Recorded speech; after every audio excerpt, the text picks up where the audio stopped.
Welcome back sa Kapitan TV. Kapag naririnig natin ang Royal Guards, ang unang pumapasok sa isip ay disiplina, tapang at ang matikas nilang mga kabayo na nakatayo sa gitna ng London bilang simbolo ng tradisyon at kapangyarihan. Pero alam nyo ba na sa kabila ng kanilang katahimikan at tapang, may mga pagkakataong nagiging agresibo ang kanilang mga kabayo? Marami ang natutuwa sa kakaibang karanasan ng paglapit, pagkuha ng litrato at minsan ay pangungulit sa mga Royal Guards. Ngunit tandaan, hindi sila basta-basta display lang. Ang kanilang mga kabayo ay malalakas, matatalino at minsan nagiging mapanganib. At oo, hindi lang sila nananadyang tumadyak kundi na rin ay ang mga gat. Sa video na ito, ipapakita namin ang mga nakakagulat at minsan nakakatawang sandali kung saan ang mga kabayo ng Royal Guards ay biglang nangangagat ng mga taong lumalapit ng sobra. Makikita natin ang mga reaksyon ng mga turista at kung bakit mahalagang igalang ang mga kanilang espasyo. Kaya tumanda na dahil ang mga eksenang ito ay siguradong magpapanganga at magpapatawa sa inyo. Tara, simulan na natin! Isang araw sa London, makikita sa video ang lalaking naka-blue na mukha pang masaya. Lumapit siya ng sobra sa kabayo ng Royal Guard, marahil para magpakuha ng litrato. Akala niya picture perfect moment na, ngunit sa hindi naasahang sandali, biglang kumagat ang kabayo sa kanyang braso. Walang magawa ang lalaki kundi himasin ang kabayo para bumitaw sa pagkakakagat. Kahit na ito'y nakagat, hindi nagpakita ng masakit na reaksyon ang lalaki, pero ang mga tao sa paligid ay hindi alam kung matatakot ba o matatawa.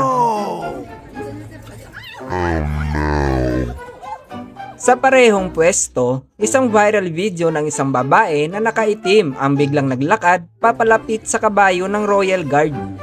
Kitang-kita sa video na gusto niya lang naman magpa-picture o mag-video sa tabi ng matikas na kabayo.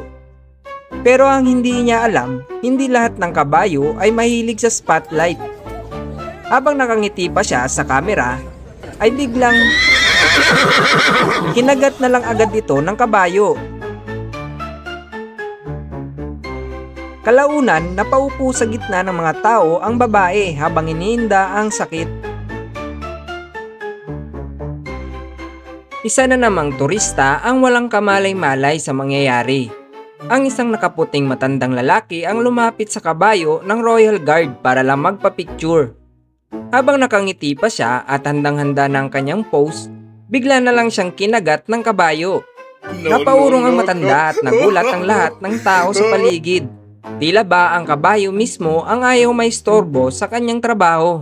Makikita sa video ang isang babae na masayang lalapit para magpakuha ng souvenir picture sa nakapwestong Royal Guard. Akala niya'y simpleng litrato lang ang makukuha niya, pero muntik na pala siyang masaktan. Mabuti na lang at alerto siya at agad nang maiwasan ang matinding kagat na sana ay tatama sa kanyang balikat. Akala ng lahat tapos na ang tensyon, ngunit nagbalik siya para muling kuhanan ng litrato. At doon na siya mabilis na nakagat ng kabayo.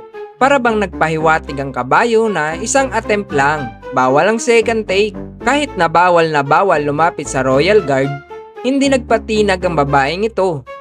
Tuluyan siyang humakbang papalapit sa kabayo ng Royal Guard para magpakuha ng litrato. Ngunit hindi pa man siya nakakangiti ng buo para sa kamera, agad-agad siyang sinunggaban ng kabayo at tinarget ang kanyang balikat. Dito makikita kung gaano kalaki ang panga at kalakas ang kagat ng kabayo. Bawal talagang lapitan ang kabayo ng mga Royal Guard dahil maaaring itong manakit, lalo na kung may istorbo o magulat. Pero sa kabila ng malinaw na babala, may mga matitigas ang ulo na hindi pa rin nakakapagpigil sa kagustuhang magpa-picture o makalapit. Kaya sa video na ito, ipapakita ko sa inyo ang ilan sa mga pandaliang kagat ng kabayo sa mga mahilig magpasaway dito.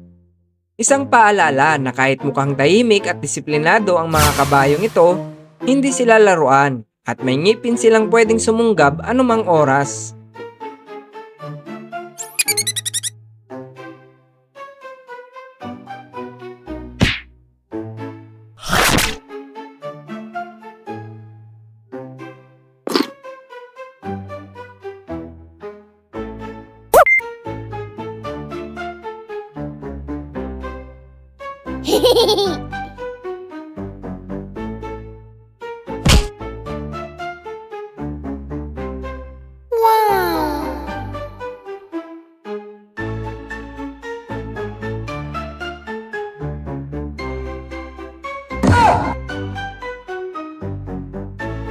Kaya sa susunod na makaharap ninyo sila, magpa-picture kung gusto ninyo pero siguraduhin ninyong may ligtas na distansya.